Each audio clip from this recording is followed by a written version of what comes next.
If you want to change DPI settings on POCO X8 Pro or Pro Max, we have a couple of ways.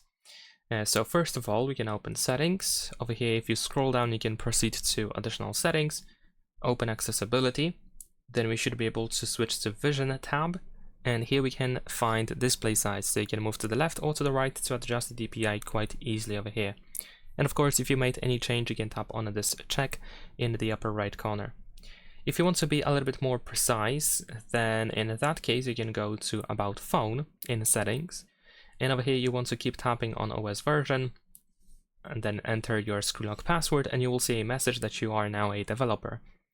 So you want to go back after that and return to additional settings, but this time you want to scroll down and go to developer options.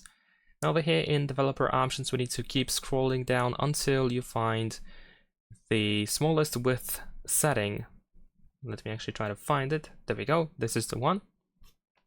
And in here we can change that value, and this value determines how big everything is on the screen. So if I provide a smaller number, then everything is going to be bigger, and there is a certain limit. So if I type 300, then it's going to limit to 320 actually.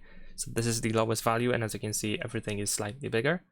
But we can also provide a bigger number in order to make everything much smaller. So let's say I can say I'm gonna use 550, press OK, and there we go, everything is much smaller now. Now one thing that you need to keep in mind is that you want to be careful with big numbers, because if you provide like a very high number over here, then it might be difficult to use the phone, and it also might be difficult to change that setting back to like a normal value. So this is something that you be aware of. And of course, if you have trouble with adjusting the smallest width over here back to the standard option, you can just go back to accessibility settings, to the display size setting actually, and you can just change over there and it's going to update. And that is pretty much it. Leave a like and subscribe.